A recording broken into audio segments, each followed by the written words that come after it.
Hello everyone, welcome to my academy channel. जैसे कि मैंने स्टार्ट किया है क्लास 11 का पहला यूनिट जिसका नाम है diversity in the living world. ठीक है, इसमें 4 चैप्टर हैं। हम लोग पहला चैप्टर स्टार्ट करेंगे आज, द लिविंग वर्ल्ड। इसके बाद biological classification, plant kingdom, animal kingdom, फिर हम लोग सीक्वेंस से चैप्टर वाइज चलेंगे।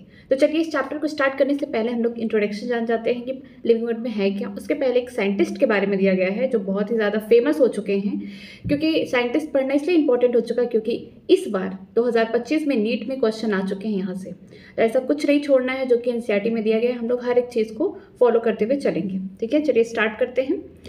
आगे दिया गया है एक साइंटिस्ट है जिनका नाम है अर्न्स्ट मेयर। ठीक है, ये इतने फेमस क्यों हैं? इन्होंने बहुत सारे काम किए हैं। ठीक है, अर्न्स्ट मेयर का जो जन्म हुआ है, कब हुआ है, देखिए क्या लिखा गया है, बॉर्न इन 5 जुलाई 1904। ठीक है, in Kempten Germany. Ernst Mayr, the Harvard university evolutionary biologist who has been called the Darwin of 20th century, was one of the 100 greatest scientist all over the time. ये important है। ठीक है, इनका जन्म कब हुआ ये इतना इंपॉर्टेंट नहीं है, इन्होंने क्या काम किया, इन्होंने किस चीज़ से इनको बहुत ज़्यादा फेमस मिली, फेम किससे मिला, कौन कौन से ऐसे काम किए, ये इंपॉर्टेंट है। ठीक है, और कौन कौन से प्राइज पाए हैं ये इंपॉर्टेंट है। तो सारी चीज़ें पढ़ने की जरूरत नहीं है, जो जो इंपॉर्टेंट चीज़ है मैं उसके बारे में आपको बताती हूँ। ठीक है, इनका जन्म 5 जुलाई 1904 कैप्टन जर्मनी में हुआ था। ठीक है, ये हार्वर्ड यूनिवर्सिटी जो है वहाँ पे काम किए एज ए, बोल सकते हैं, एवोल्यूशनरी बायोलॉजिस्ट। एवोल्यूशनरी क्या होता है कि अगर कोई ऑर्गेनिज्म है उसमें कैसे एवोल्यूशन हुआ, टाइम के साथ क्या क्या चेंजेस आए, किस प्रकार से वो अपने आप को अडॉप्ट किया। ठीक है, एवोल्यूशन मतलब ये एवोल्यूशनरी बायोलॉजिस्ट थे। इस टाइम उन्होंने वहाँ पे काम किया। ठीक है, और इनको एक और बोल सकते हैं नेम से बुलाया गया, या फिर बोल सकते हैं कि इनको कहा गया है डार्विन ऑफ 20th सेंचुरी। अभी तो हम लोग किस सेंचुरी में रहते हैं, 21st सेंचुरी में रहते हैं। ठीक है, तो ये कब की बात है, ये 20th सेंचुरी की बात है। तो इनको क्या कहा जाता था, Darwin of the 20th century कहा जाता था। और उस टाइम में जो भी 100, मान लीजिए सबसे टॉप के जो 100 साइंटिस्ट थे उनमें से भी ये एक थे। मतलब ये टॉप 100 के रैंक में आते थे, इतने ज़्यादा अच्छे साइंटिस्ट थे ये। ठीक है, Mayer joined the Howard Faculty of Art and Sciences 1953 and retired in 1975, assuming the title Alexander Grace Professor of the Zoology Emeritus। ठीक है, मेयर ने हार्वर्ड जो यूनिवर्सिटी है एज ए इवोल्यूशनरी बायोलॉजिस्ट उन्होंने वहाँ पे ज्वाइन किया था। ठीक है, कब ज्वाइन किया था, 1953 में, और कब रिटायर हो चुके थे, 1975 में। ठीक है, इसके बाद इनको क्या टाइटल मिला, ये इंपॉर्टेंट है। इनको क्या टाइटल दिया गया, इनको दिया गया Alexander एग्रेस professor of zoology emeritus. ठीक है, ये इंपॉर्टेंट है। Throughout his nearly 80-year career, his research spanned ornithology, taxonomy, geography, evolution, systematics, and the history and philosophy of the biology। देखिए, इनके 80 साल के कैरियर में इन्होंने कहाँ कहाँ काम किया, कहाँ कहाँ अपना योगदान दिया। देखिए, ऑर्थिनोलॉजी का मतलब होता है कि जो बर्ड्स हैं उनके बारे में स्टडी करना, वो किस तरीके से रहते हैं, सारी चीज़ें। ठीक है, टैक्सोनॉमी तो हम जानते हैं किस तरीके से क्लासीफाई किया जाता है, डिफरेंट टाइप के जो भी हम बोल सकते हैं, किंगडम, ये सारी जो चीज़ें अभी हम लोग आगे पढ़ेंगे, किंगडम टू स्पीसीज किस टाइप से वहाँ पे क्या क्लासीफाई किया गया, उस पर उन्होंने काम किया। जो ज्योग्राफी की बात करते हैं कि किस तरीके से किस किस जगह पे जो लिविंग ऑर्गेनिज्म है पाए जाते हैं। ठीक है, चाहे वो एनिमल हो चाहे बर्ड्स हो। ठीक है, उन्होंने उस पर काम किया। इवोल्यूशन के बारे में देखा कि किस टाइप से कैसे एक स्पीसीज आई, उसका ओरिजिन हुआ, किस टाइप से उसने इवॉल्व किया खुद को। ठीक है, एडॉप्टेशन किया। आगे देखते हैं सिस्टमैटिक्स और history and philosophy of the biology. ठीक है, वो पूरी हिस्ट्री जो भी फिलोसफी थी बायोलॉजी में उन्होंने उस पर काम किया, क्योंकि 80 साल बहुत मायने देते हैं। 80 साल से पूरे रिसर्च पे लगे हुए थे और इन्होंने इतने सारे काम किए। ही almost singlehandedly made the origin of species diversity the central question of the evolutionary biology that is the today। ठीक है, इन्होंने अकेले ही पूरा, बोल सकते हैं अकेले ही पूरा रिसर्च किया, खोज किया किस तरीके से स्पीसीज की ओरिजिन हुआ। मतलब उन्होंने पूरा अपना उस पर काम किया। इनका एक की बोल सकते हैं कि इनकी एक पूरी डिस्कवरी थी इस पर। ठीक है, he also pioneered the currently accepted definition of the biological species। ये सबसे पहले ऐसे साइंटिस्ट थे जिन्होंने स्पीसीज के बारे में खोजा, उसके बारे में जानने की कोशिश की और उससे बहुत सारी चीज़ें इनको पता चला। ठीक है, तो बोल सकते हैं कि जो करेक्ट डिफिनेशन है बायोलॉजिकल स्पीसीज का किसने दिया था, अर्न्स्ट मेयर ने दिया था। Mayer was awarded the 3 prizes widely regarded as the triple crown of biology। ये इंपॉर्टेंट है कि मेयर को इनके जो काम है बायोलॉजी में, इन्होंने जो अपना पूरा करियर यहाँ पे 80 साल इन्होंने जहाँ पे पूरा निकाला, ठीक है, पूरा काम किया रिसर्च पे, इन्हें क्या मिला, 3 ऐसे प्राइजेस मिले जिसकी वजह से इसको क्या बोला जाता है, ट्रिपल क्राउन ऑफ बायोलॉजी। ठीक है, देखिए पहला प्राइज क्या है, द बाल्जन प्राइज इन 1983। पहला जो प्राइज है उसका नाम है बाल्जन प्राइज। कब मिला था, 1983 में मिला था। The international prize for the biology in 1994। जो इंटरनेशनल प्राइज थी बायोलॉजी का वो कब मिला? 1994। And the last is that Crafoord prize in 1999 में मिला। Mayr died at the age of 100 in the year 2004। मतलब इनका जन्म हुआ था कब? 1904 और डेथ हो गया 2004। मतलब ये 100 साल पूरा जिए। ठीक है, तो 100 साल की जर्नी में इन्होंने 80 साल का पूरा जो टाइम था, इनका लाइफ स्पेन जो था, उन्होंने कहाँ दिया? अपना करियर पे दिया, और बहुत बहुत अलग अलग डिफरेंट बोल सकते हैं कि एरियाज पे इन्होंने काम किए। ठीक है, तो ये इंपॉर्टेंट है, आपको ये याद रहना चाहिए। यहाँ पे इनको बाद में टाइटल क्या दिया गया ये याद रहना चाहिए, इन्होंने किस किस चीज़ पे काम की, ये सारी चीज़ें आपको याद रहनी चाहिए। साथ में आपको ये भी याद रहना चाहिए कि जो करेंटली इस समय जो बोला जाता है कि किसने बायोलॉजिकल स्पीसीज का अच्छे से डिफिनेशन दिया, किसने बहुत अच्छे से डिफाइन किया स्पीसीज के बारे में, तो अंस मेयर थे वो। इसके अलावा आपको याद होना चाहिए कि जो ट्रिपल क्राउन ऑफ बायोलॉजी है किसको दिया गया, तो वो अंस मेयर है, और आपको ये प्राइजेज उनके किस ईयर में मिले हैं, ये सारी चीज़ें आपको याद होना चाहिए। तो ये इंट्रोडक्शन था, बोल सकते हैं कि इंट्रोडक्शन नहीं था, बोल सकते हैं कि ये यूनिट के बाहर इनके बारे में दिया गया था। अब इनका देखिए आगे क्या क्या योगदान है, हम लोग इस चैप्टर में पढ़ेंगे लिविंग वर्ल्ड में। ठीक है, तो चलिए स्टार्ट करते हैं अपना चैप्टर, जिसका नाम है द लिविंग वर्ल्ड। नाम से लग रहा है कि लिविंग मतलब जिंदा, वर्ल्ड मतलब हम लोग अपने सामने जो जीती जागती दुनिया है उसके बारे में पढ़ने जा रहे हैं। ठीक है, ये वाला जो पार्ट है ये न्यू एनसीईआरटी में नहीं है, कट है, मैं पुरानी एनसीईआरटी से पढ़ा रही हूँ, क्योंकि पुरानी एनसीईआरटी में दिया गया है व्हाट इज लिविंग। ठीक है, नई एनसीईआरटी में नहीं दिया गया, इसलिए मैं पुरानी एनसीईआरटी से पढ़ा रही हूँ। तो चलिए स्टार्ट करते हैं व्हाट इज लिविंग। ठीक है, पहले आप सोचिए लिविंग है क्या, आपके अकॉर्डिंग क्या लगता है कि कौन सी चीज़ लिविंग है। ठीक है, अपने आसपास चीज़ें देखिए, जहाँ पे आप रहते हैं, जहाँ जिस इन्वायरमेंट में है, आप देखिए क्या क्या लिविंग है। हम इंसान हैं, हमारे अगल बगल कुछ जानवर होंगे, कुछ पेट्स होंगे, कुछ इंसेक्ट्स होंगे, माइक्रोब्स होंगे, जो कुछ हम नहीं देख पाते वो भी क्या है? लिविंग है। तो इस चैप्टर में हम देखेंगे कि लिविंग क्या है, उनके बारे में पढ़ते हैं, और इसके अलावा हम लोग ये भी देखेंगे कि जो सब टॉपिक्स हैं, diversity of the living organism या लिविंग वर्ल्ड बोल सकते हैं, कि कौन कौन सी डाइवर्सिटी है, किस किस टाइप पे हम लोग लिविंग वर्ल्ड को डिवाइड किए हैं। ठीक है, और टेक्सोनॉमिक कैटेगरीज को भी हम लोग देखेंगे कि कैसे कैसे हायरार्ची बनी है, और जो टेक्सोनॉमिकल एड है ये पुराने एनसीईआरटी में दिया गया है, तो ये टॉपिक न्यू एनसीईआरटी में या फिर बोल सकते हैं एनटीए के सिलेबस में नहीं दिया गया है। ठीक है, तो चलिए स्टार्ट करते हैं व्हाट इज लिविंग। अब देखते हैं एनसीईआरटी कहता क्या है लिविंग के बारे में। When we try to define living, we conventionally look for the extensive characteristic exhibited by the living organism। ठीक है, जब हम लिविंग के बारे में बात करते हैं तो हम लोग क्या देखते हैं? अपने आसपास की चीज़ें, हम उसके कैरेक्टर्स देखते हैं लिविंग के, कि क्या कैरेक्टर है। ठीक है, हमें क्या लगता है कैरेक्टर क्या होंगे? कोई चीज़ अगर ग्रो कर रहा है, कोई चीज़ अगर रिप्रोड्यूस कर रहा है, अगर कोई चीज़ सांस ले रहा है, हमें लगता है वो लिविंग है ना। ऑक्सीजन ले रहा है तो इसका मतलब वो लिविंग है, नहीं ले रहा तो नॉन लिविंग है। ऐसा हम अपने हिसाब से कैरेक्टर्स दे दिए हैं। तो चलिए देखते हैं। Growth, reproduction, ability to sense environment and mount a suitable response come to our mind immediately as a unique feature of the living organism. ठीक है, ग्रोथ हो गया, कोई चीज़ ग्रो कर रहा है, जैसे कि हाइट बढ़ रही है, मोटा हो रहा है, क्या ये ग्रोथ है। ठीक, रिप्रोडक्शन जो अपने जैसे बच्चे पैदा कर रहे हैं। Ability to sense environment and mount a suitable response come to our mind immediately as a unique feature of the living organism. ये यूनिक फीचर है। क्या क्या यूनिक फीचर है? किसी चीज़ का ग्रोथ होना, इसका मतलब वो लिविंग है। ठीक, दूसरा वो रिप्रोडक्शन कर रहा है, अपने जैसे बच्चे पैदा कर रहा है, प्रोजनी पैदा कर रहा है, वो लिविंग है।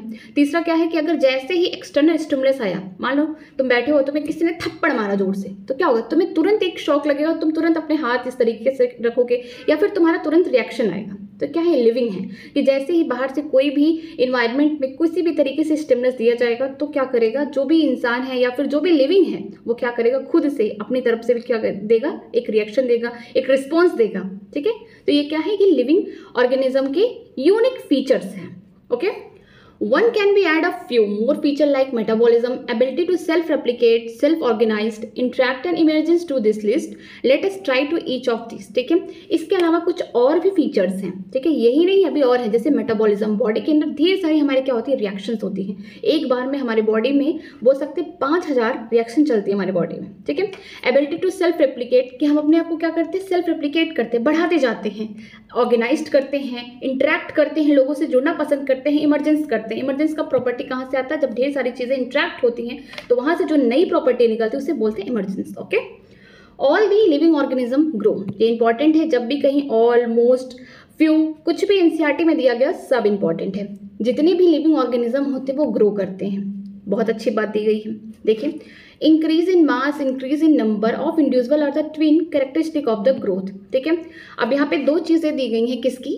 Twins characteristic of the growth, growth के क्या ऐसे दो क्राइटेरिया है जिससे हम मान सकते हैं कि ये जो सामने वाली चीज़ है ये लिविंग है। क्या है? पहला, इंक्रीज इन मास, उसका मास बढ़ रहा है, ठीक है, वो मोटा हो रहा है, बाहर से हम बोल सकते हैं उसके ऊपर और भी सारी चीज़ें पुट ऑन हो रही हैं, that is living. Increase in number, उसका नंबर बढ़ रहा है, तो हम कह रहे हैं क्या, उसमें ग्रोथ हो रही है। तो जब भी एनसीईआरटी में दिया गया है कि the twins character of the growth, तो दो चीज़ें हैं, पहला increase in mass, increase in number, okay.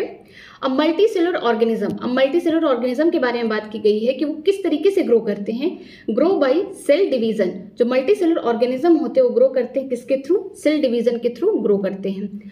आगे देखते हैं इन प्लांट्स, अगर हम प्लांट्स की बात करते हैं तो हम एक चीज़ देखते हैं, अगर आपने छोटे थे, अगर आपके पापा या फिर आपके दादा किसी ने कोई पेड़ लगा दिया, मान लीजिए आम का पेड़, अभी आपकी हाइट थोड़ी बड़ी थी, आप बड़े थे, आप मान लीजिए 6 साल के रहे होंगे, 4 साल के, आपकी कोई हाइट थी, लेकिन आप 2 साल बाद पेड़ को देखेंगे वो कितना बड़ा हो गया, आपसे भी ज़्यादा दुगना बड़ा हो गया। ऐसा क्यों? प्लांट इतना जल्दी कैसे ग्रो कर जाते हैं, कैसे उनकी हाइट बढ़ जाती है? ये भी तो एक क्या है, ग्रोथ का एक कैरेक्टरिस्टिक है। In the plant this growth by the cell division occur continuously throughout their life span. जो प्लांट है उनमें क्या होती है कि जो उनका ग्रोथ हो रहा है वो हमेशा लगातार चलता रहता है, जो सेल डिवीजन हो रहा है वो लगातार हो रहा है और पूरे लाइफ में हो रहा है। ऐसा नहीं कि सर्टेन स्टेज बाद, मानो 10 साल बाद पेड़ वहीं पे रुक गया, नहीं, वो पूरे लाइफ टाइम तक ग्रो करता रहेगा। लेकिन जो मल्टीसेलुलर ऑर्गेनिज्म है, जैसे कि हम लोग, मल्टीसेलुलर का मतलब क्या होता है, ऐसे ऑर्गेनिज्म जिसमें ढेर सारी सेल प्रेजेंट है। यूनिसेलुलर ऑर्गेनिज्म का मतलब कि एक ऐसा ऑर्गेनिज्म जिसमें एक सेल से बना हुआ, जैसे अमीबा हो गया, ठीक है, पैरामीशियम हो गया, ये सब यूनिसेलुलर ऑर्गेनिज्म है। और मल्टीसेलुलर में हम लोग आ गए, एनिमल्स आ गए, ठीक है, ये सब मल्टीसेलुलर ऑर्गेनिज्म है। तो जो मल्टीसेलुलर ऑर्गेनिज्म है वो ग्रो किसके थ्रू करते हैं, सेल डिवीजन से। प्लांट भी ग्रो करते हैं अपना सेल डिवीजन से, बट इसमें क्या होता है, जो सेल डिवीजन होता है पूरे लाइफ टाइम तक चलता है। अब मुझे कमेंट सेक्शन करके बताइए कि कौन से ऐसे सेल हैं जो पूरे लाइफ टाइम तक डिवाइड करते हैं, ठीक है, मैं आंसर कर दूंगी। In animal this growth is seen only up to the certain stage. देखिए यहाँ पे लिखा गया कि एनिमल भी सेल डिवीजन करता है, उसी से उसका ग्रोथ होता है, लेकिन जो सेल डिवीजन है, या फिर बोल सकते हैं कि सेल डिवीजन तो पूरी लाइफ तक चलेगा, लेकिन जो ग्रोथ हो रहा है, ग्रोथ इन हाइट की बात कर रहा है, वो सर्टेन स्टेज तक होगा, ठीक है। बॉडी का मास भी तो बढ़ेगा, अगर इंसान की हाइट नहीं बढ़ रही है, कुछ टाइम बाद वो उसमें जब सेल डिवीजन होगा, जब न्यूट्रिएंट ज़्यादा एक्सेस में हो जाएंगे तो उसकी क्या होगी, बोल सकते हैं मासेस बढ़ेगा, बॉडी का वेट बढ़ेगा, ठीक। However, cell division occur in certain tissue to replace the lost cell। ठीक है, कभी कभी सेल डिवीजन इसलिए होता है कि मान लीजिए अगर आपको कहीं इंजर्ड हो गए, कहीं चोट लग गई, तो आपको चाहिए रिकवरी हो, वो जगह जल्दी से सही हो जाए, तो वहाँ सही होने के लिए क्या होगा, हमारी बॉडी में सेल डिवाइड करते रहेंगे, जो भी इंजर्ड सेल हैं या फिर जो डेड सेल हैं उनको रिप्लेस करके वहाँ से फिर से क्या करेंगे, रिकवरी करेंगे। तो सेल डिवीजन कभी कभी इसलिए होता है कि जो भी टिश्यूज क्या हो गए हैं, इंजर्ड हो गए हैं, खराब हो चुके हैं, उनको रिप्लेस करने के लिए होता है, ठीक। Unicellular organism grow by cell division. अब देखिए यूनिसेलुलर ऑर्गेनिज्म की बात किया है, जैसे कि एक सेल से बना हुआ ऑर्गेनिज्म, अमीबा, पैरामीशियम, जो भी प्रोटोजोन्स होते हैं, ठीक है, ये क्या है, यूनिसेलुलर ऑर्गेनिज्म है, उनको भी तो ग्रो करना है, तो वो क्या करेंगे, ये मान लीजिए एक सेल है, ठीक है, ये आगे चल के क्या करेंगे, 1 से 2 बनेंगे, सेल डिवीजन हो गया, तो ये क्या है, ये बोल सकते हैं कि ग्रो कर रहे हैं। लेकिन अभी इसमें आप ये भी देखेंगे कि इनमें ग्रोथ हो रहा है, रिप्रोडक्शन हो रहा है, तो दोनों चीज़ें क्या कर रही है, इंसान को कन्फ्यूज करेंगी। अभी एनसीईआरटी से आगे बताएगी, ठीक है। One can easily observe this in a vitro culture by simply counting the number of the cell under the microscope। अगर आपको लगता है कि आपको सेल डिवीजन देखना है तो आप क्या करिए, एक टेस्ट ट्यूब ले लीजिए, उसमें कोई ऑर्गेनिज्म डाल दीजिए, फिर उसमें देखिए कि कुछ टाइम बाद उसमें क्या हो रहा है, सेल डिवीजन हो रहा है, ठीक है। मान लीजिए आपने ईस्ट ले लिया, हर 90 मिनट बाद, ठीक है, एवरी 90 मिनट बाद ईस्ट क्या होता है, 1 से 2 हो जाते हैं, उसमें जो क्या होता है, सेल डिवाइड हो जाता है, 1 से 2 होते जाते हैं, ठीक है। तो आप इसे विट्रो कल्चर में देख सकते हैं, आउटसाइड द बॉडी। विट्रो का मतलब क्या होता है, आउटसाइड द बॉडी, ठीक है।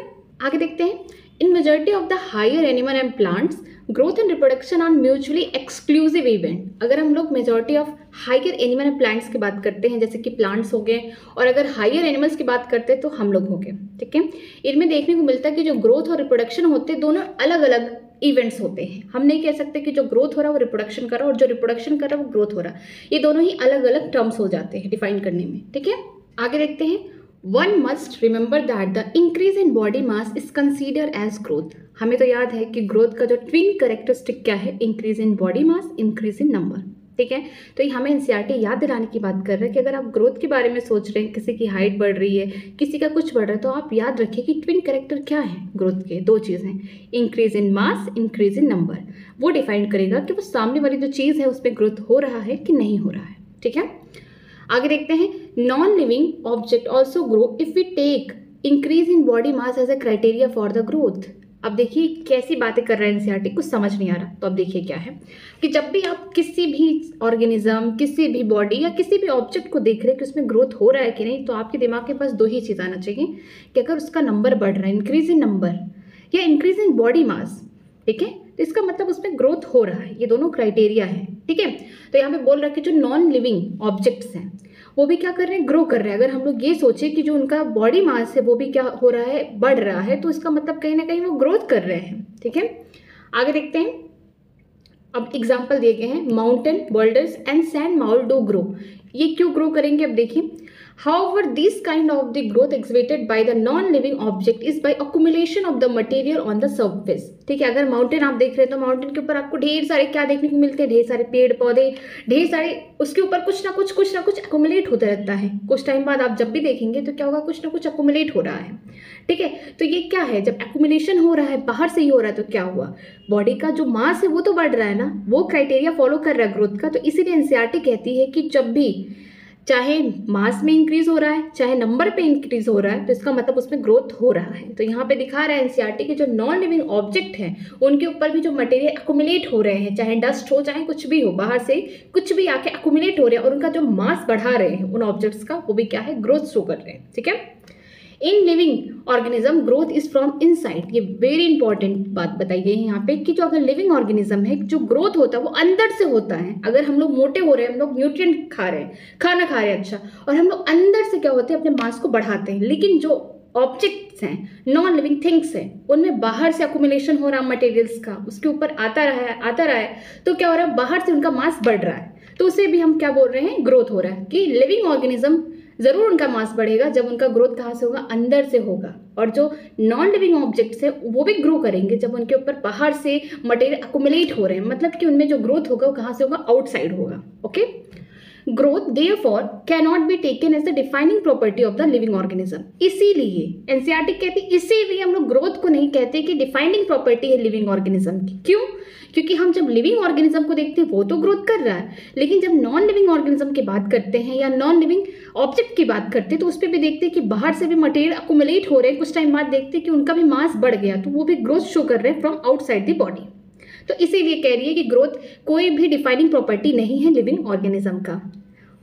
Conditions under which it can be observed in all living organisms have to be explained and then we understand that it is the characteristic of the living system।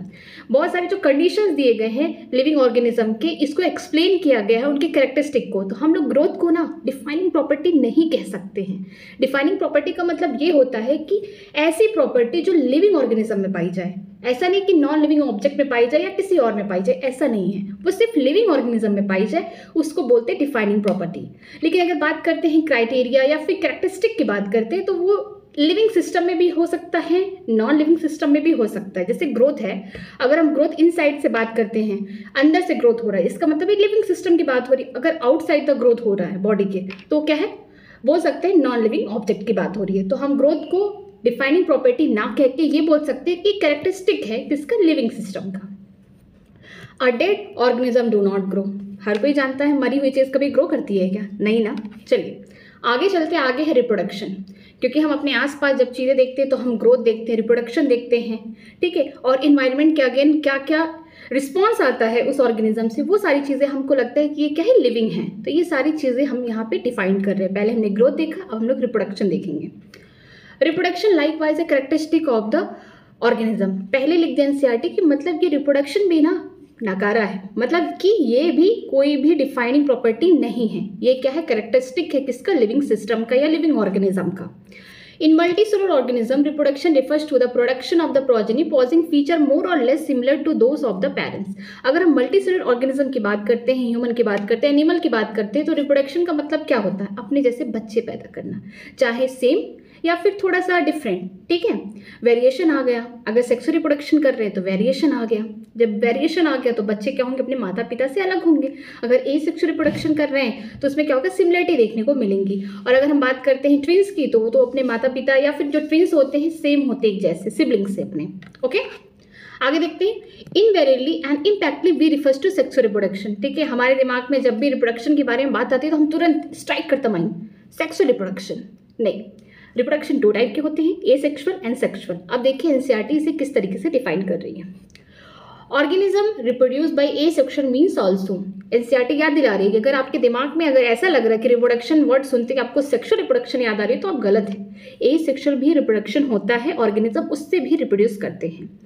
अब देखिए example दिया है, fungi multiply and spread easily due to the million of asexual spore they produces. जो fungi है, जो fungus है हमारे आसपास में, वो क्या करते हैं, ढेर सारे मिलियन ऑफ स्पोर्स बनाते हैं और फिर जब वो डिस्पर्स्ड होते हैं पूरे इन्वायरमेंट में, पूरे एयर में क्या होते हैं, डिस्पर्स्ड होते हैं, तो वो कैसे स्पोर होते हैं, एसेक्सुअल स्पोर होते हैं, ठीक है। आगे चल के जब वो अपने जैसा फिर से एक थैलाई बनाएंगे या फिर बोल सकते हैं फिर से फंगस बनाएंगे तो क्या होगा, वो एसेक्सुअल रिप्रोडक्शन करके ही बनाए हैं, ठीक। आगे देखते हैं, इन लोअर ऑर्गेनिज्म की बात की गई है, like yeast and hydra we observe budding, ठीक है। अगर लोअर ऑर्गेनिज्म की बात करते हैं, चाहे ईस्ट हो गया, हाइड्रा हो गया, इसमें बर्डिंग होती है। बर्डिंग का मतलब क्या होता है, मान लीजिए देखिए हाइड्रा है, हाइड्रा, ठीक है। इसमें मान लीजिए उनकी पेरेंटल बॉडी है, इस पर छोटे से क्या है, बर्ड्स आ गए इस टाइप के, ठीक है, ये बर्ड है। तो ये बोल सकते हैं मैच्योर है, पूरा न्यूट्रिशन कहाँ से ले रहे हैं, हाइड्रा से ले रहे हैं। जैसे मैच्योर होंगे ये क्या होंगे, डिटैच हो जाएंगे, यहाँ से निकल जाएंगे, ये निकल जाएंगे यहाँ से, फिर यहाँ सरफेस पे ये ग्रो करने लगेंगे। तो ये क्या हो गया, बर्डिंग। बर्डिंग से क्या हो रहा है, यहाँ पे रिप्रोडक्शन हो रहा है, ठीक है।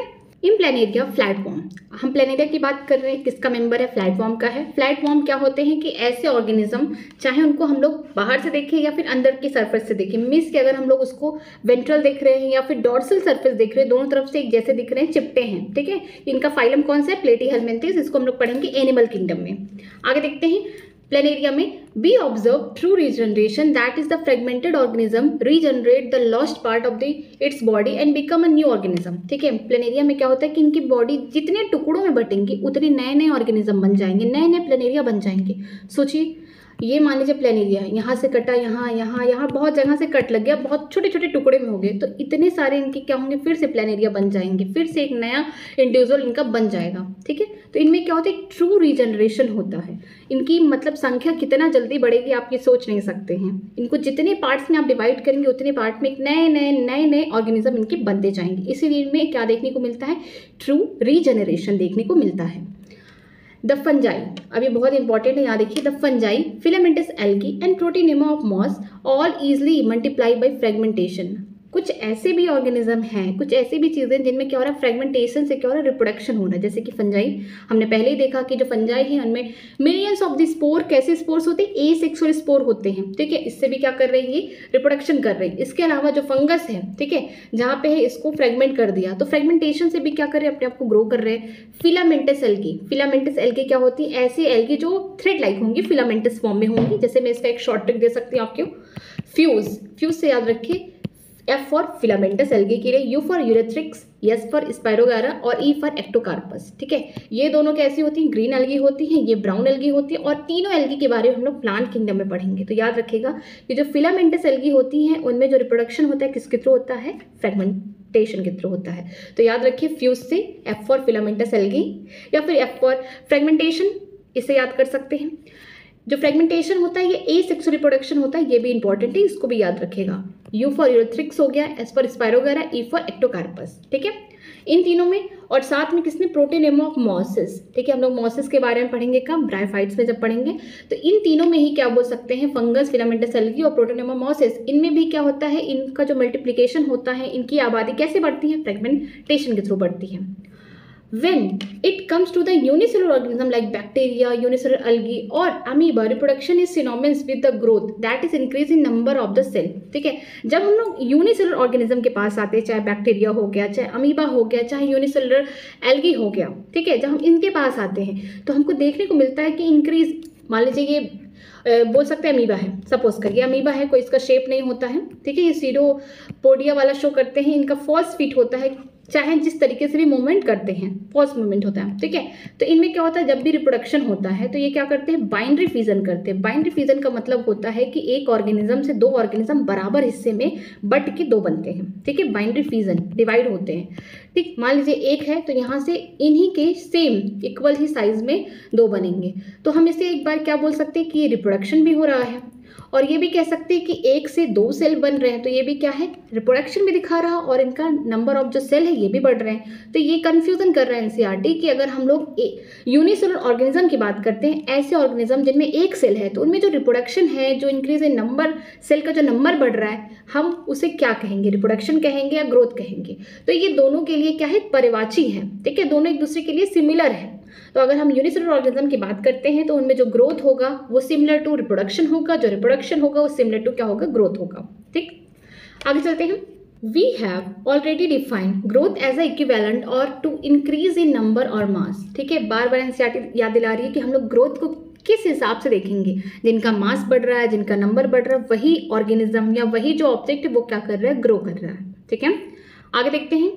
Hence, we notice that in single cell organism, बात कर रहा है यूनिसेलुलर ऑर्गेनिज्म के बारे में, we are not very clear out the uses of this two term growth and reproduction। ये तो बात सही है, जब हम लोग यूनिसेलुलर ऑर्गेनिज्म की बात कर रहे हैं, अमीबा की बात कर रहे हैं, बैक्टीरिया की बात कर रहे हैं, तो उसमें क्या हो रहा है कि जब भी वो सेल डिवाइड हो रहे हैं तो उनमें रिप्रोडक्शन दिख रहा है, जब वो रिप्रोडक्शन कर रहे हैं तो उनमें सेल इंक्रीज हो रहा है, तो वो क्या दिखा रहा है, ग्रोथ को शो कर रहा है। तो इनमें क्या हमको बहुत ज़्यादा क्लियर कट पता नहीं चलता है दो टर्म का, जैसे ग्रोथ और रिप्रोडक्शन की बातें की जा रही है तो इनमें नहीं पता चलता है। लेकिन अगर हम बात करते हैं मल्टीसेलुलर ऑर्गेनिज्म की, हायर प्लांट्स और एनिमल में हम देखने की बात करते हैं, तो वहाँ पे ग्रोथ और रिप्रोडक्शन अलग अलग इवेंट है, अलग अलग टर्म है, सब अलग अलग डिफाइन होती है, ठीक है।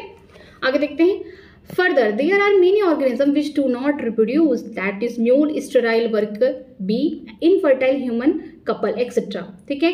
अब ऑर्गेनिज्म है, लिविंग है, सब कुछ जिंदा है, लेकिन देखिए यहाँ पे क्या हो रहा है, वो रिप्रोड्यूस नहीं कर पा रहे। जैसे कि म्यूल्स तो हर कोई जानता है, ठीक है। म्यूल्स क्या होंगे, जैसे हम हिंदी में बोलते हैं खच्चर, ये क्या करता है, कभी भी रिप्रोडक्शन नहीं कर पाएगा। जो स्टेराइल वर्कर बी होंगे, जो काम कर रहे हैं, हनी बी का जो छत्ता होता है ना, उसमें जो काम करते रहते हैं बेचारे वर्कर बी, वो भी कभी रिप्रोड्यूस नहीं कर सकते हैं। इनफर्टाइल ह्यूमन कपल, जो ह्यूमन कपल हैं, ठीक है, शादी हो गई, इसके बाद भी वो ट्राई कर रहे हैं, उनके बच्चे नहीं हो रहे, तो वो भी क्या इनफर्टाइल है। ये भी क्या है, ह्यूमन भी क्या है, लिविंग है, बट ये लोग कैपेबल नहीं है रिप्रोडक्शन करने के लिए। तो कहीं ना कहीं एनसीईआरटी ये बताना चाहता है कि जो रिप्रोडक्शन है ये भी कोई डिफाइनिंग प्रॉपर्टी नहीं है लिविंग सिस्टम की, ठीक है। Hence reproduction also can not be all the inclusive defining characteristic of the living organism. जो रिप्रोडक्शन है ये पूरी तरीके से नहीं बता रहा है कि डिफाइनिंग फीचर है या डिफाइनिंग यूनिक कैरेक्टरिस्टिक किसकी है, लिविंग ऑर्गेनिज्म की। म्यूल भी लिविंग है, स्टेराइल वर्कर बी भी लिविंग है, इनफर्टाइल जो ह्यूमन कपल है ये भी लिविंग है, सब कुछ सही चल रहा है, बट ये लोग रिप्रोडक्शन नहीं कर पा रहे। तो क्या हम इन्हें कह सकते हैं कि ये मर चुके हैं, नॉन लिविंग है? It is impossible. ये रिप्रोडक्शन क्या है, कैरेक्टरिस्टिक है, नॉट अ डिफाइनिंग प्रॉपर्टी।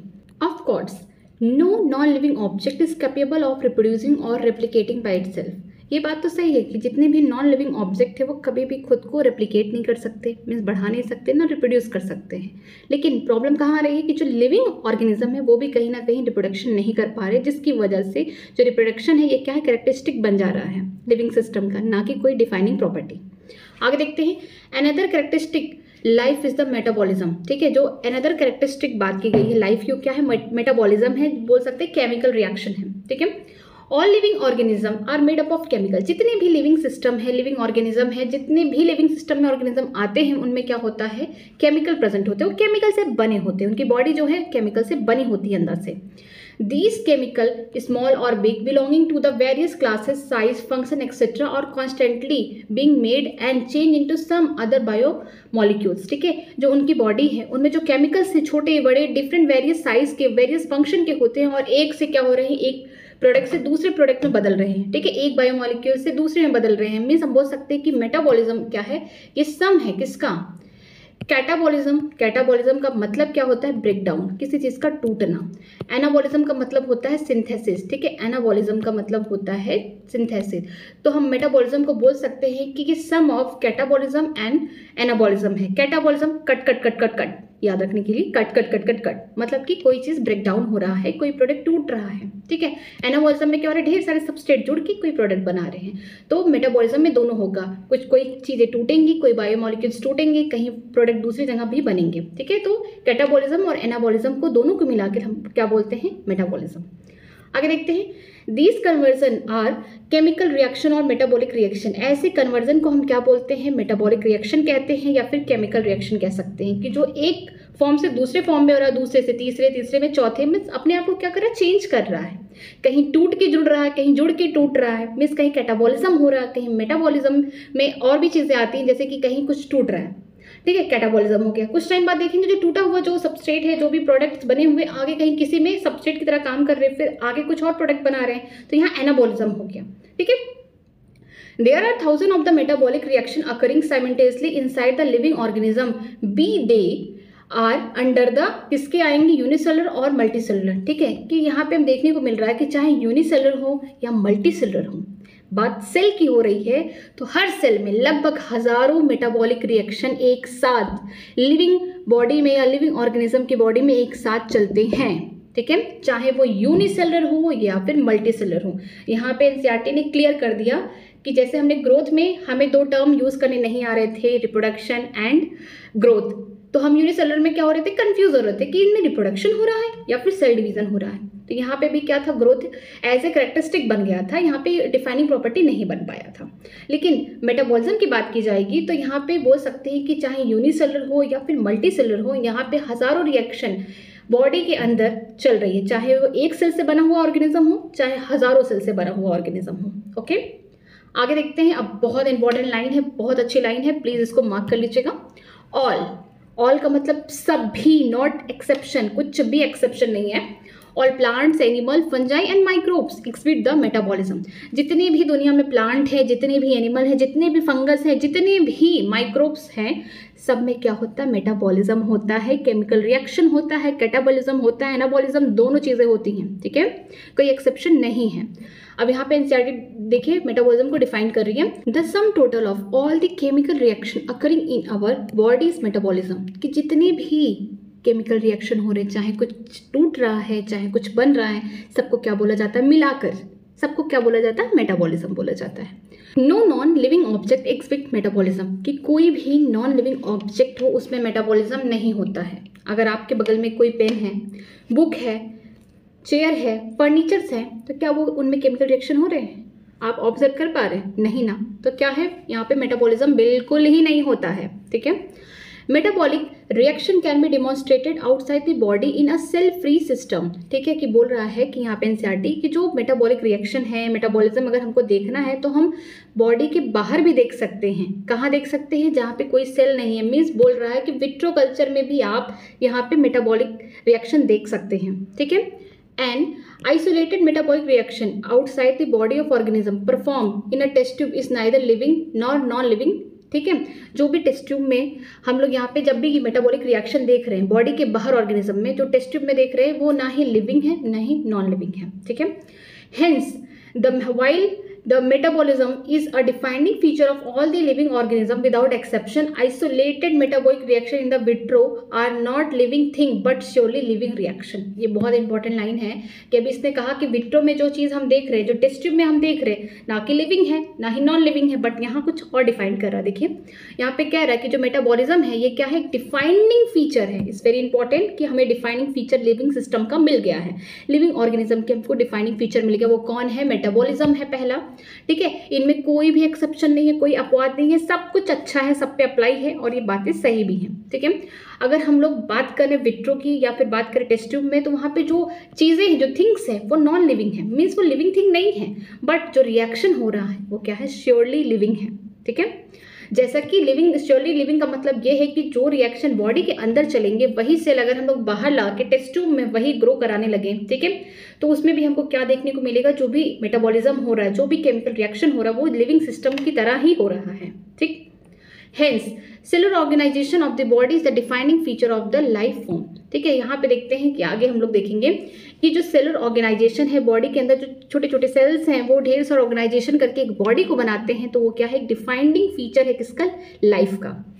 आगे देखते हैं, Perhaps the most obvious and technically complicated feature of all the living organism is this ability to sense their surrounding or environmental and the response of their environmental stimuli which could be physical, chemical और biological। ठीक है, शायद कि most obviously या फिर हम technically ये कह सकते हैं कि जो फीचर है लिविंग ऑर्गेनिज्म का, ठीक है, कि अपने चारों तरफ उसको सेंस करना। अगर ठंड लग रही है तो हम रजाई ओढ़ेंगे, स्वेटर पहनेंगे, गर्मी हो रही है तो हम फैन ऑन करेंगे, एसी ऑन करेंगे, तो हम अपने सराउंडिंग के जो भी स्टिमुलस हैं उसका रिस्पॉन्स दे रहे हैं, चाहे वो फिजिकल हो, केमिकल हो या बायोलॉजिकल हो। Okay, we sense our environment through our sense organ. अपने आसपास की जो भी एनवायरनमेंट है उसे हम किससे सेंस कर रहे हैं? अपने ऑर्गन से सेंस कर रहे हैं, वो भी सेंस ऑर्गन से। आंखों से देख रहे हैं, नाक से सूंघ रहे हैं, स्मेल कर रहे हैं, टेस्ट कर रहे हैं टंग से, ठीक है। और हमारी जो बॉडी है, स्किन है, ये भी क्या एक सेंस ऑर्गन, उसे सेंस हो रहा है कि हमारे सराउंडिंग में जो टेम्परेचर है, ह्यूमिडिटी है, मॉइस्चर है, कैसा है, ये क्या है, सेंस कर रहा है। फिर उसके आगे हम लोग क्या करेंगे? रिस्पॉन्स देंगे।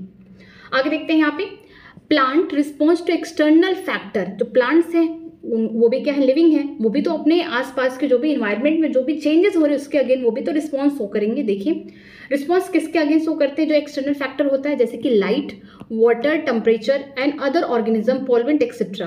अगर लाइट ज़्यादा हो गया तो क्या करेंगे? अपने पत्तियों को वो क्या करेंगे? क्लोज कर लेंगे, कर्ल कर लेंगे।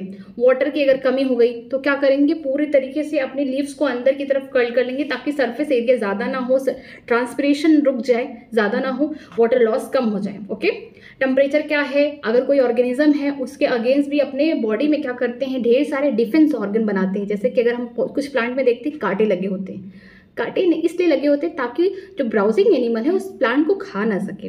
कुछ एनिमल होते हैं उनमें से केमिकल्स निकलती हैं जो कि पॉइजनस है, ताकि जो एनिमल है या बाहर का कोई भी ऑर्गेनिज्म उसे खा ना सके। ठीक है, पॉल्यूएंट, जो भी पोल्यूशन हो रहा है उसके अगेंस्ट भी क्या करते हैं? प्लांट रिस्पॉन्स तो करते हैं। ऑल ऑर्गेनिज्म, सारे ऑर्गेनिज्म की बात की जा रही है कि कोई एक्सेप्शन नहीं ले रहा है। सारे organism from prokaryote to most complex eukaryote can sense and respond to the environmental cues. ठीक है, कि जितने भी ऑर्गेनिज्म है लिविंग सिस्टम में, चाहे एक बैक्टीरिया हो, चाहे छोटा से छोटा माइक्रोब्स हो जो हमें नहीं दिखता हो, बड़े से बड़े एनिमल चाहे हाथी क्यों ना हो, सब क्या करते हैं? जब भी उनके चारों तरफ, उनके सराउंडिंग या उनके इन्वायरमेंट में कोई चेंजेस होते हैं तो वो तुरंत क्या करते हैं? रिस्पॉन्स तो करते हैं। ठीक है, चाहे प्रोकैरियोट हो या मोस्ट कॉम्प्लेक्स यूकैरियोट, जब भी इन्वायरमेंट में, जब भी सराउंडिंग में कोई भी स्टिमुलस होता है तो वो रिस्पॉन्स तो करते हैं। फोटो पीरियड, फोटो पीरियड क्या होता है? देखिए, affect the reproduction in the seasonal breeder both plant and animal. जो फोटो पीरियड होता है ये भी अफेक्ट करता है। फोटो का मतलब लाइट होता है, पीरियड मतलब समय। ठीक है, जो लाइटनिंग का टाइम होता है, जैसे कि एनिमल्स में क्या होता है कि उनको पता चलता है जब लाइट होती है तो उनको पता है कि उनको क्या क्या काम करनी है। जैसे लाइट खत्म हुआ, सनलाइट खत्म हुआ, ठीक है, शाम का टाइम हुआ, अंधेरा, उनको पता है कि अपने घर जाना है। ठीक है, उनका वो टाइम हो गया है, ब्राउजिंग नहीं करना है। तो जो फोटो पीरियड होता है ये अफेक्ट करता है रिप्रोडक्शन, किसमें? सीजनल ब्रीडर, चाहे प्लांट हो चाहे एनिमल हो। कभी कभी ठंड में क्या होता है कि सनलाइट निकलता ही नहीं, मतलब सन आता ही नहीं है, तो इसका मतलब सनलाइट नहीं पड़ता है, तो एनिमल्स को क्या लगेगा कि अभी भी रात है, it's not time to be going from grazing, from running, from anything, कि आप कोई भी काम अभी नहीं कर सकते, अभी तो रात का टाइम है, अभी आप ब्रीडिंग भी नहीं कर सकते। तो उनमें क्या होता है कि जो फोटो पीरियड की वजह से जो रिप्रोडक्शन होता है सीजनल ब्रीडर में, अगर हम बात करते हैं ह्यूमन का तो सीजनल ब्रीडर नहीं है, वो हमेशा कभी भी रिप्रोडक्शन कर सकते हैं। लेकिन कुछ एनिमल्स होते हैं, कुछ प्लांट्स होते हैं, वो कैसे होते हैं? सीजनल ब्रीडर होते हैं, अपने सीजन में ही ब्रीडिंग करते हैं, अपने सीजन में ही बच्चे पैदा करते हैं। ठीक है, all organism handle chemical entering their body. जितने भी ऑर्गेनिज्म होते हैं वो सारे केमिकल जो उनकी बॉडी में इंटर करते हैं उनको क्या करते हैं? हैंडल करते हैं। All organism therefore are aware of their surrounding. जितने भी ऑर्गेनिज्म हो, चाहे प्रोकैरियोट्स, माइक्रोब्स हो या फिर मोस्ट कॉम्प्लेक्स यूकैरियोट ऑर्गेनिज्म हो, सब क्या करते हैं? अपने सराउंडिंग के अगेंस्ट क्या होते हैं? अवेयर होते हैं। जो भी स्टिमुलस उनकी सराउंडिंग दे रही तो क्या करते हैं? रिस्पॉन्स शो करते हैं। एक खास बात देखिए क्या लिखा गया है, ह्यूमन बींग्स, हम लोगों के बारे में लिखा गया है, human beings is the only organism who is aware of himself that has the self consciousness. अगर हम लोग ह्यूमन बींग्स की बात करते हैं, ये तो अवेयर हैं ऑलरेडी, बहुत ज़्यादा अवेयर है, हम लोग बहुत ज़्यादा ही ग्रो कर गए हैं, बहुत ज़्यादा ही डेवलप है, किससे? एनिमल से। ठीक है, तो जो ह्यूमन बींग्स होता है वो अवेयर होते हैं अपने सराउंडिंग से, अपने इन्वायरमेंटल स्टिमुलस से, कि अपने खुद के लिए अवेयर होना, खुद की सुरक्षा करना। ठीक है, किससे? एक्सटर्नल स्टिमुलस से। तो इसीलिए यहाँ पे लिखा गया सेल्फ कॉन्शियसनेस। ठीक है, खुद से ही क्या है? जागरूक है, खुद से ही अपने लिए वो पूरी तरीके से सुरक्षित है। ठीक, आगे देखते हैं, consciousness therefore become the defining property of living organism. जो कॉन्शियसनेस है, हम अपने लिए कॉन्शियस हैं, अपने लिए बोल सकते हैं कि कॉन्शियस का शब्द हिंदी में बोल सकते हैं कि अपने लिए हम बोल सकते हैं प्रोटेक्टिव हैं। किससे? एक्सटर्नल स्टिमुलस से, बाहर की चीज़ों से। ठीक है, तो ये क्या है? डिफाइनिंग प्रॉपर्टी है, चाहे ये प्रोकैरियोट्स भी शो कर रहे हैं या फिर मोस्ट कॉम्प्लेक्स यूकैरियोट भी शो कर रहे हैं।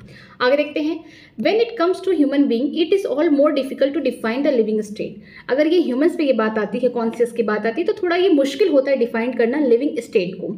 We observe the patient lie in coma in hospital virtually supported by the machine which replace heart and lungs। अगर कोई इंसान कोमा में चला गया है, बस सांसें चल रही हैं और उसके कोई भी ऑर्गन काम नहीं कर रहे हैं, मतलब इंटरनली काम कर रहे हैं, बाहर से वो सोया हुआ है। ठीक है, उसके जो हार्ट्स हैं, लंग्स है, उसे रिप्लेस किए गए हैं मशीन के थ्रू। वो मशीन ही उसका हार्ट है, उसका लंग्स है, वो काम कर रहा है, मतलब कि उसको इंटरनली सपोर्ट दिया जा रहा है। तो क्या कहेंगे इस पेशेंट को? The patient is otherwise brain dead. या तो कोई पेशेंट ऐसा कि दिमाग काम ही नहीं कर रहा, वो ब्रेन डेड उसका हो चुका है। The patient has no self consciousness. उसको कुछ नहीं पता, उसको क्या हो रहा है उसके चारों तरफ, उसे कुछ नहीं पता है, बस केवल सांसें चल रही हैं। ठीक है, ऑक्सीजन लगा हुआ है, बाहर से मशीन लगी हुई है, सारी बॉडी का सब कुछ हो रहा है, ग्लूकोज लगा हुआ है, सब कुछ उसको न्यूट्रिएंट सब कुछ उसका वेस्ट भी निकाला जा रहा है बॉडी से। तो ऐसे ऑर्गेनिज्म को या फिर ऐसे पेशेंट को हम क्या कहेंगे? Are such patient who never come back to normal life living or non living thing. कि ऐसे इंसान जो कोमा में कई सालों से पड़ा हुआ है, ना उठ रहा है, ना बात कर रहा है, ना कुछ कर रहा है, उसकी बॉडी कोई भी चीज़ के लिए रिस्पॉन्स नहीं कर रही, तो हम उसे क्या कहेंगे? लिविंग या नॉन लिविंग कहेंगे। ठीक है, इसका आंसर आप सोच के आइएगा। In higher classes, we will come to know that the living phenomena are due to underlying interaction। हम आगे की क्लासेस में पढ़ेंगे कि जो लिविंग फिनोमिना है, जितने भी लिविंग ऑर्गेनिज्म में जो फिनोमिना होते हैं वो कैसे होते हैं? इंटरेक्शन से जुड़ के होते हैं। जैसे कि सेल, एक ऑर्गेनिज्म है, उसके अंदर हजारों सेल प्रेजेंट है और यही सेल जब आगे चल के एक साथ मिल जाएंगे, ठीक है, और सेम फंक्शन करने लगेंगे, तो इसे हम क्या बोलेंगे? टिश्यू। जब टिश्यू आगे चल के जुड़ेगा तो क्या बनेगा? ऑर्गन। ठीक है, ऑर्गन आगे बनेगा तो ऑर्गन सिस्टम, फिर उससे एक बनेगा एक पूरा सिस्टम और उसके बाद एक इंडिविजुअल बनेगा। तो हम हायर क्लासेस में पढ़ेंगे कि किस तरीके से जो लिविंग फिनोमिना है ये एक दूसरे से जुड़ जुड़ के एक लिविंग सिस्टम बना रहा है या लिविंग इंडिविजुअल बना रहा है। Property of tissue are not present in the constituent cell but arises as the result of interaction among the constituent cell। ठीक है, जो प्रॉपर्टीज है टिश्यू की वो नहीं प्रेजेंट है किसी एक सेल में, लेकिन जो टिश्यू है वो उन्हीं सेल से मिल के बना हुआ है। मान लीजिए एक सेल है, ठीक है, और यहाँ पे वही सेल, इसी की जैसे सेम सेल ढेर सारे सेल आके इकट्ठा हो गए हैं और सेम फंक्शन करने लगे हैं, तो ये क्या कहलाएंगे? अब टिश्यू। इनके फंक्शन अलग हैं, इनका भी फंक्शन अलग है, ये सेल हैं और ये टिश्यू हैं। टिश्यू आगे चल के कुछ और फंक्शन कर रहे हैं, ठीक है, लेकिन ये बने किससे हुए हैं? ये सेल से बने हुए। तो यही कह रहे हैं एनसीईआरटी कि जो टिश्यू की जो प्रॉपर्टी है ये सेम नहीं शो करेगा, कौन? सेल। लेकिन इसके बावजूद भी, लेकिन जो ये टिश्यू है किससे बना हुआ है? इन सेल से बना हुआ है।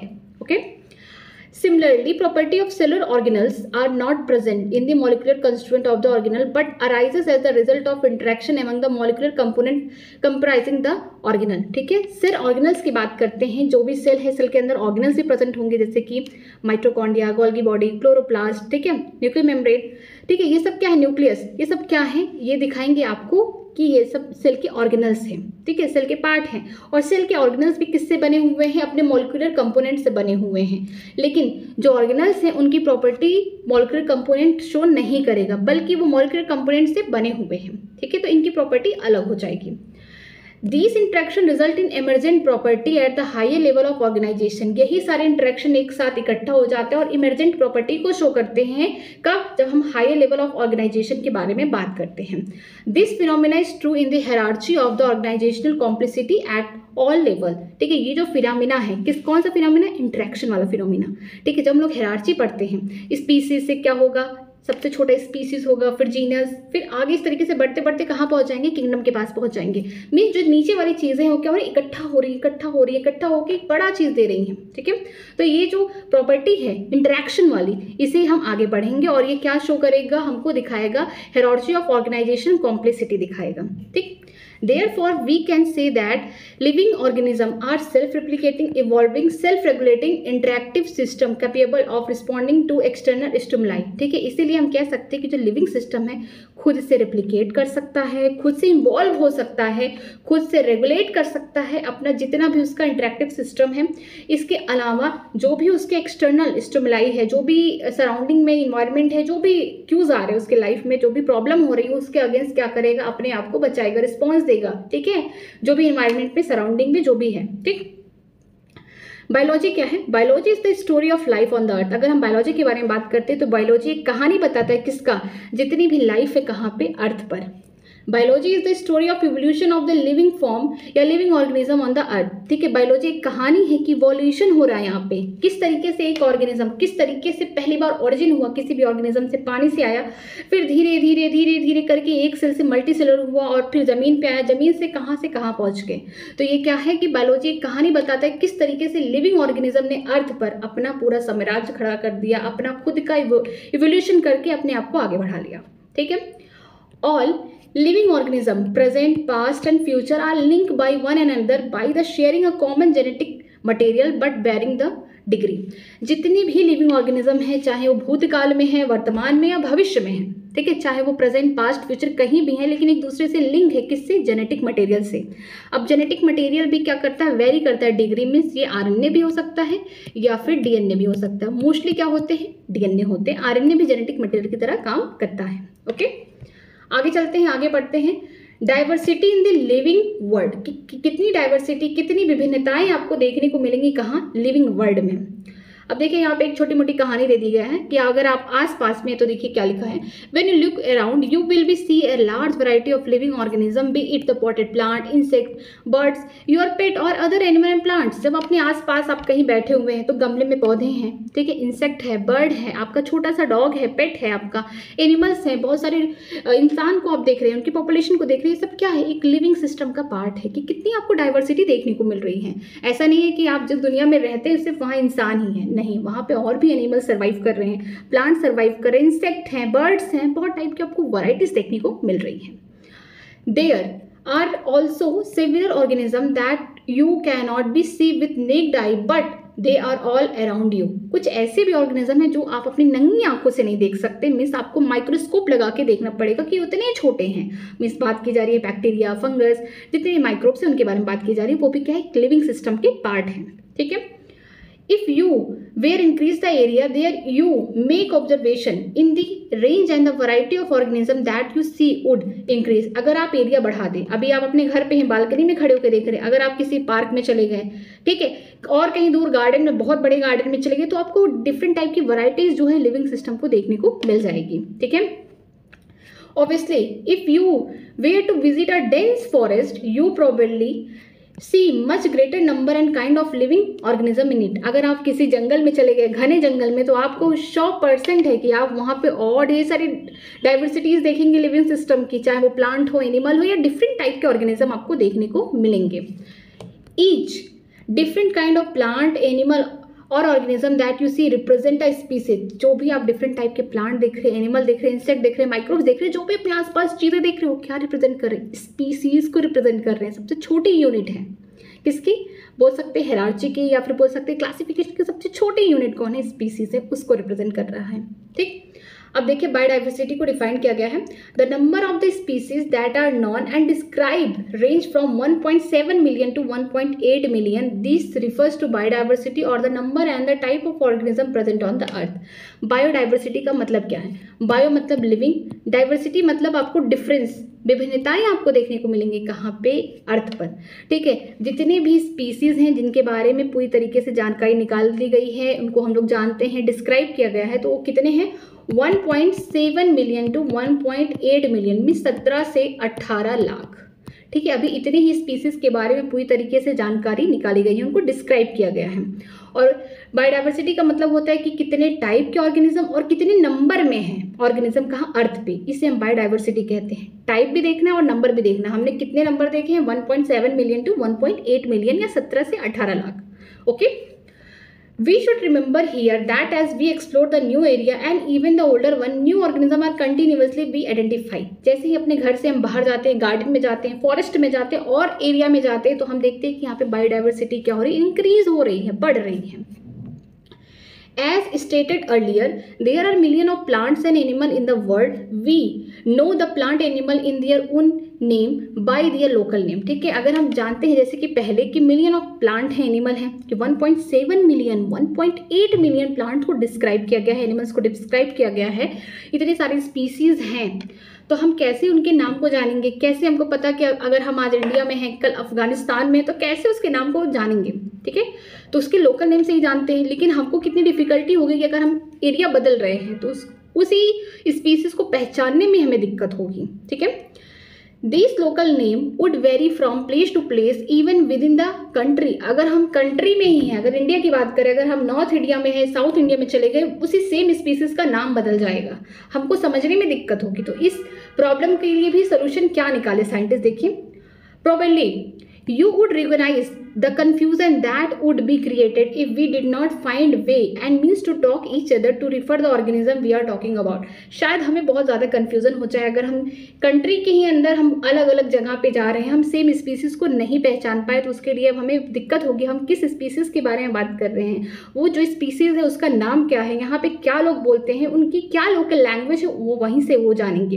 लेकिन जो दूसरा इंसान कहीं दूसरे एरिया से आया है उसको प्रॉब्लम होगी, ठीक है। तो उसके लिए देखिए क्या होगा। Hence, there is a need to be standardize the name of the living organism such that the particular organism is known by the same name all over the world. This process का nomenclature, ठीक है। Scientist ने क्या बोला कि हम लोग nomenclature कर देंगे किसी स्पीसीज का। नॉमेनक्लेचर का मतलब नामकरण, ऐसा नामकरण किया जाए कि पूरे संसार में, पूरे वर्ल्ड में एक ही नाम से इस स्पीसीज को बुलाया जाए, ताकि कोई अगर इंडिया का आ गया अमेरिका, अमेरिका का चला गया अफ्रीका, तो उस स्पीसीज को वो जान सके, एक ही नाम से उसको हर जगह उसको पब्लिश किया जाए, हर जगह उसको एक ही नाम से पुकारा जाए, ताकि कभी उसको दिक्कत ना हो उस स्पीसीज को समझने में। तो यहाँ पे बोला गया है कि हमें एक ऐसा नाम देना है उस लिविंग ऑर्गेनिज्म का जो कि हर जगह ऑल ओवर द वर्ल्ड एक ही नाम से जाना जाए। तो उस प्रोसेस को क्या बोलते हैं, नॉमेनक्लेचर बोलते हैं। Obviously, the nomenclature or naming is only possible when the organism is described correctly and we know to what organism the name is attached to, that is identification। हमें nomenclature करना, हमें किसी का नामकरण करना है, तो हम क्या करेंगे, पहले जानेंगे कि वो किसके घर का है, कहाँ से है, कैसे उसके कैरेक्टर किससे बिलोंग कर रहे हैं, किस जगह का है, कहाँ से रहने वाला है, क्या उसका अडॉप्टेशन है, हम लोग पहले सारी चीज़ों को पता करेंगे। मीन्स जो फर्स्ट स्टेप होगा नॉमेनक्लेचर का, उससे पहले हमें क्या करना होगा, उस ऑर्गेनिज्म का, उस स्पीसीज का आइडेंटिफिकेशन करना होगा। करेक्टली आइडेंटिफाई करेंगे कि किस कैटेगरी में आ रहा है, क्या क्या इसके फीचर्स हैं, कैसे अलग है, किसके साथ इसका नाम ऐसा रखें कि ये सिमिलर हो, ठीक है। तो अगर हम किसी का भी नाम भी रखते हैं तो हम सब कुछ पता कर लेते हैं। जैसे कि मैं ऐसा नहीं बोल रही हूँ कि just I am not defining any person to their religion, but as example मैं आपको ये समझाना चाहती हूँ कि अगर कोई मुस्लिम है और हिंदू है तो दोनों का नाम अलग है। अगर मान लीजिए कोई मुस्लिम है, वो लड़का है, उसका नाम मान लीजिए शोएब है, ठीक है। अगर हिंदू लड़का है, उसका नाम मान लीजिए सुहेल है, तो दोनों को हम नाम से भी जान सकते हैं कि मुस्लिम है हिंदू है। बट मैं ऐसा कुछ डिफ्रेंशिएट नहीं कर रही हूँ, बस ऐसे एग्जांपल देने के लिए आपके सामने बोल रही हूँ, ठीक है। तो अगर कोई भी नॉमेनक्लेचर करना हो तो उससे पहले हमें क्या करना पड़ता है, आइडेंटिफिकेशन करना पड़ता है, उस स्पीसीज के बारे में पूरी जानकारी रखनी पड़ती है कि स्पीसीज किस तरीके से आया है, क्या क्या इसके कैरेक्टर्स हैं, इसको करेक्टली क्या करते हैं, डिफाइन करते हैं, okay. In order to facilitate the study, the number of scientists have established the procedure to assigning the scientific name to each organism, ठीक है। अगर हमको इनके बारे में जानना है तो साइंटिस्ट ने क्या किया, ढेर सारे साइंटिफिक नेम उस ऑर्गेनिज्म के निकाले, या फिर बोल सकते हैं उसको अच्छे से आइडेंटिफाई किया। अब नाम कौन देता है, अब इनकी भी एक बोल सकते हैं कि बायोलॉजिस्ट के इनके भी क्या है, बोल सकते हैं कि कुछ प्रिंसिपल हैं, कुछ क्राइटेरियाज है कि कौन नाम रखेगा, प्लांट के या फिर एनिमल्स के। देखिए ये इंपॉर्टेंट है। This is acceptable to biologist all over the world, ये सारे बायोलॉजिस्ट को मानना पड़ेगा पूरे संसार में, ठीक है। फॉर प्लांट्स, प्लांट के लिए scientific name are based on agreed principle and criteria which are provided in the international code for botanical nomenclature ICBN। जितने भी प्लांट हैं उनका जो नामकरण होगा कौन करेगा, ICBN करेंगे, ICBN उनका नाम प्रोवाइड करेंगे, ठीक है, ऑल ओवर द वर्ल्ड। इनका फुल फॉर्म क्या है, international code for botanical nomenclature. यहाँ पे फॉर है, और अभी हम लोग जब ICZN में पढ़ेंगे वहाँ पे ऑफ होगा, तो याद रखिएगा ये फॉर है, ठीक है। You may ask how are animal name, ठीक है। अब ये सोचेंगे प्लांट का तो नाम हो गया ICBN के थ्रू, अब एनिमल का नाम कौन रखेगा। Animal taxonomist have involve international code of zoological nomenclature ICZN, ठीक है। अब इनका जो भी एनिमल है उनका नामकरण कौन करेगा, ICZN करेंगे। इनका जो फुल फॉर्म है international code of zoological nomenclature है।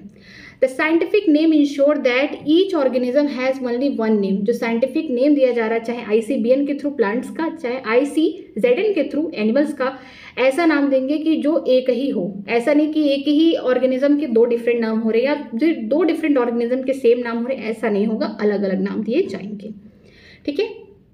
Description of any organism should enable the people in any part of the world to arrive at the same name. ठीक है, जो भी ऑर्गेनिज्म को डिस्क्राइब किया जाएगा पूरे संसार में एक ही नाम से उसको जाना जाएगा, और एक ही ऑर्गेनिज्म का एक नाम होगा। ऐसा नहीं कि दो डिफरेंट ऑर्गेनिज्म है उनका सेम नाम रख दिया गया, चाहे प्लांट हो चाहे एनिमल, नहीं, ऐसा नहीं किया जाएगा, सबका अलग अलग नाम दिया जाएगा और इसको ऑल ओवर द वर्ल्ड माना जाएगा।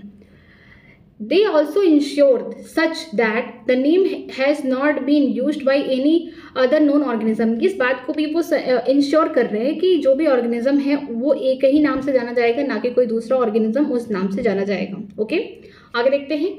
Biologist follow universally accepted principle to provide scientific name to known organism. ठीक है, जो बायोलॉजिस्ट है ये यूनिवर्सली एक्सेप्टेड प्रिंसिपल बताते हैं कि जो पूरे लोग इस बात को मान रहे हैं वो ऐसी बातें बता रहे हैं कि किस तरीके से ऑर्गेनिज्म का नामकरण होगा। अब नामकरण में भी देखिए क्या चीज़ बताई जा रही है। Each name has two component. ठीक है, किसी भी ऑर्गेनिज्म का चाहे प्लांट हो एनिमल हो, उनमें दो कंपोनेंट होंगे। नाम एक ही शब्द में नहीं होगा, वन वर्ड में नहीं होगा, टू वर्ड में होगा। कंपोनेंट का मतलब दो वर्ड में। ठीक है, the generic name and the species epithet. एक उसका जीनस शो करेगा, दूसरा उसकी स्पीसीज शो करेगा। This system of the providing the name of two component is called binomial nomenclature. ठीक है, ये जो सिस्टम है जिससे दो नाम या दो कंपोनेंट हो रहे हैं नाम के, ठीक है, इसको क्या बोलते हैं? Binomial nomenclature. ठीक है, ये इंपॉर्टेंट है। This naming system given by Carlos Linnaeus is being practice by biologist all over the world. जो बायनोमियल नोमेनक्लेचर किसने दिया था? कार्लोस लिनियस ने दिया था। ये ऑल ओवर द वर्ल्ड, ये ऐसे बायोलॉजिस्ट है जिनका nomenclature all over the world माना जाता है कि मतलब किसी भी ऑर्गेनिज्म चाहे प्लांट हो एनिमल हो, उनके नाम का दो कंपोनेंट होगा। जो पहला क्या शो करेगा? जीनस के बारे में शो करेगा, दूसरा शो करेगा स्पीसीज के बारे में शो करेगा। इस दोनों कंपोनेंट को मिलाकर तब जाके उस ऑर्गेनिज्म का नाम होगा। और इस नोमेनक्लेचर को क्या बोलते हैं? बायनोमियल नोमेनक्लेचर बोलते हैं। किसने दिया था? कार्लोस लिनियस ने दिया था। This naming system using a two-word format are found to be convenient। ठीक है, ये जो नेमिंग सिस्टम है दो वर्ड का फॉर्मेट का, इसको अच्छा माना गया। मीन्स ये बहुत ज़्यादा इजी था लोगों के लिए। Let us take an example of mango to understand the be. अगर हम आम का सीजन चल भी रहा है, ठीक है, अगर हम आम की बात करते हैं तो इनमें भी क्या है कि इनके भी दो कंपोनेंट दिए गए हैं। ठीक है, मैंगो की बात करते हैं तो इनके भी दो कंपोनेंट है। अब इनका जो साइंटिफिक नेम होगा देखिए क्या है, आगे देखते हैं। Providing the scientific name better, इसका नाम हमको बेटर देखना है। क्या दिया गया है? The scientific name of the mango is written Mangifera indica. जो आम है उसका साइंटिफिक नेम क्या है? Mangifera indica. अब से आम खाइए तो मैंगो नहीं बोलिए, मैग्नीफेरा इंडिका बोलिए। ओके, तो जो मैग्नीफेरा है, हमको पता है कि जो नेमिंग होती है, बायोलॉजिकल नेमिंग जो होती है, उनमें दो कंपोनेंट है। जो पहला किसको शो करेगा? जीनस को। जो पीछे वाला है जो सेकंड कंपोनेंट है वो किसको शो करेगा? स्पीसीज को शो करेगा, क्योंकि ये बायनोमियल नोमेनक्लेचर के द्वारा किया गया है। ठीक है, अब आगे देखते हैं। Let's see how it is binomial name. ठीक है, अब हम देखते हैं किस तरीके से ये बायनोमियल नोमेनक्लेचर को शो कर रहा है।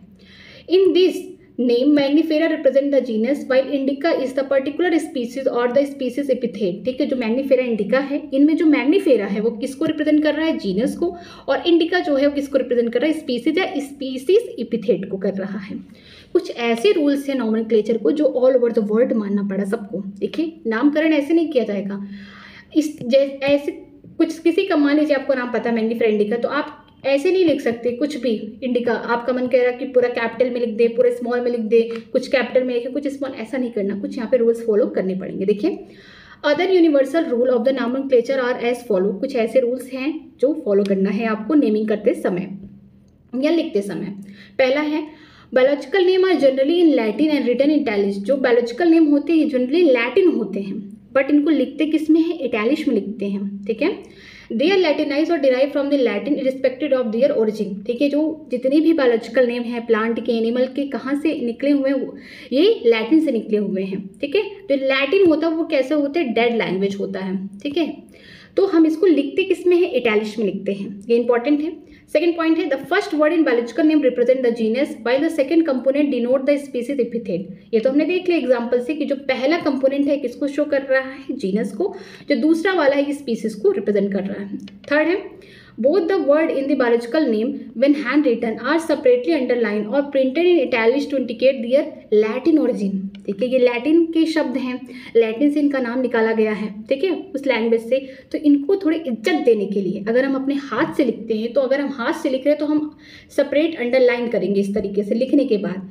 अगर मान लीजिए हम इटैलिश लिखना आता है या फिर कहीं आप फ्रंट आपने इटैलिश यूज़ किया, तो आपको अगर लिखना है जो बायोलॉजिकल नेम है, अगर आपको लिखना है तो आप इटैलिश मीन्स थोड़े से तिरछे तिरछे आपको लिखना पड़ेगा, जो इटैलिश लैंग्वेज होंगे। ठीक है, आगे देखते हैं fourth, the first word denote the genus start with capital letter while the species epithet start with small letter. It can be illustrated with example Mangifera indica.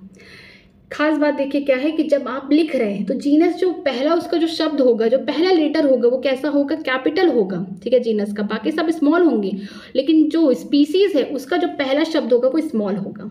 ठीक है, तो यहाँ पे 4 रूल क्या क्या है देखिए, एक बार मैं फिर से बता रही हूँ कि जितनी भी बायोलॉजिकल नेम है कहाँ से लाए जाते हैं, लैटिन से लाए जाते हैं। इनको जब भी लिखते हैं इटैलिश में लिखते हैं। ठीक है, 2 कंपोनेंट से बने होते हैं, पहला किसको रिप्रेजेंट करता है, जीनस को, दूसरा किसको कर रहा है, स्पीसीज को कर रहा है। जब भी हम बायोलॉजिकल नेम को अपने हाथों से लिखते हैं, कॉपी पे लिख रहे हैं, अपने हाथों से लिख रहे हैं, तो हम उसको क्या करेंगे, सेपरेटली अंडरलाइन करेंगे या फिर इटैलिश में लिखेंगे। क्यों ऐसा करेंगे, ताकि हम दिखा सके कि ये इटैलिश लैंग्वेज नहीं है, ये लैटिन वाला शब्द है, जो लैटिन शब्द से यहाँ पे लाया गया है, उनके लैंग्वेज से लाया गया है। नेक्स्ट क्या है कि जब भी हम जीनस को लिख रहे हैं तो उसका जो पहला लेटर होगा क्या होगा, कैपिटल होगा, और जो स्पीसीज होंगे उनका पहला लेटर स्मॉल होंगे। और हैंड रिटन कर रहे हैं, हाथों से लिख रहे हैं, तो वो सेपरेटली अंडरलाइन करेंगे। इटैलिश करते हैं तो बहुत अच्छी बात है, वहाँ पे आपको अंडरलाइन नहीं करना होगा। आगे देखते हैं, Name of the author appear after the species epithet that is at the end of the biological name and is written in abbreviated form that is Magnifera indica Lin। ठीक है, अगर किसी ऑथर ने ये खोजा, मान लीजिए आम की जो स्पीसीज है इसका नाम किसने रखा, लिनियस ने रखा। ठीक है, कैलस लिनियस ने रखा, तो ऑथर को भी रिप्रेजेंट करना है तो कहाँ करेंगे, जो भी स्पीसीज हैं स्पीसीज के आखिरी में लिखेंगे, पूरा नाम नहीं, एप्रिशिएटेड फॉर्म में लिखेंगे। मीन्स हम बोल सकते हैं कि उसको शॉर्ट फॉर्म में लिखेंगे। ठीक है, तो यहाँ पे जैसे मैग्निफेरा इंडिका लिन लिखा गया है, तो इसका मतलब कि जो मैग्निफेरा इंडिका है, ठीक है, इसका जो भी किसने इसको, इस स्पीसीज को किसने पहली बार बताया, किस ऑथर ने इसको बताया, तो वो कौन थे, लिनियस थे। तो उनका भी नाम पीछे कहाँ लिखेंगे, किसके पीछे लिखेंगे, जो भी स्पीसीज है, कभी भी जीनस से नहीं, यहाँ नहीं लिखेंगे, ना बीच में लिखेंगे, हम लोग लास्ट में लिखेंगे। मीन्स जब स्पीसीज खत्म हो रहा है, मैग्निफेरा इंडिका खत्म हो रहा है, उसके जस्ट बगल में हम लोग एब्रिशिएटेड फॉर्म में लिखेंगे, शॉर्ट फॉर्म में लिखेंगे ऑथर का नाम। It indicate that this species was first describe by Linnaeus. ये दिखाता है कि जो लिन लिखा गया, ये दिखा रहा है कि ये जो पहली स्पीसीज है या पहली बार इस स्पीसीज को किसने बताया था, लिनियस ने बताया था। ठीक है, अब हम लोग आगे कल से स्टार्ट करेंगे। आज हमने इतना पढ़ाया, आप रिवाइज करके आइए। अगर किसी भी लाइन में, किसी भी जगह आपको थोड़ा भी डाउट है तो प्लीज़ कमेंट सेक्शन में ज़रूर कमेंट करिएगा। बाकी आप मेरा टेलीग्राम ज्वाइन कर लीजिए, कोई भी प्रॉब्लम हो आप मुझे वहाँ से मैसेज कर सकते हैं, और जितने भी मेरे PDF हैं आपको मेरे टेलीग्राम चैनल पर मिल जाएंगे। तो मेरा टेलीग्राम चैनल ज्वाइन करने के लिए वीडियो या फिर चैनल के डिस्क्रिप्शन बॉक्स में दिया गया, आप वहाँ से ज्वाइन कर सकते हैं। कोई प्रॉब्लम हो तो प्लीज़ कमेंट सेक्शन में ज़रूर कमेंट करिएगा। ठीक है, बाकी की क्लास कल चलेगी, क्योंकि ये पहला क्लास था तो हर चीज़ें डिफाइन करना और स्टार्ट करने में थोड़ा सा इंट्रोडक्शन में टाइम लगता है। बाकी हम लोग कल से स्पीड कर लेंगे, और बाकी आपने जो भी पढ़ा है, जहाँ पे आपको दिक्कत है तो कमेंट सेक्शन में मुझे बताइएगा, मैं उसको बताऊंगी। Okay, bye, take care, all the very best. अच्छे से पढ़ाई करिए, कोई भी प्रॉब्लम हो ज़रूर कमेंट सेक्शन में कमेंट करके बता सकते हैं। आज की क्लास यहीं तक, थैंक यू वेरी मच।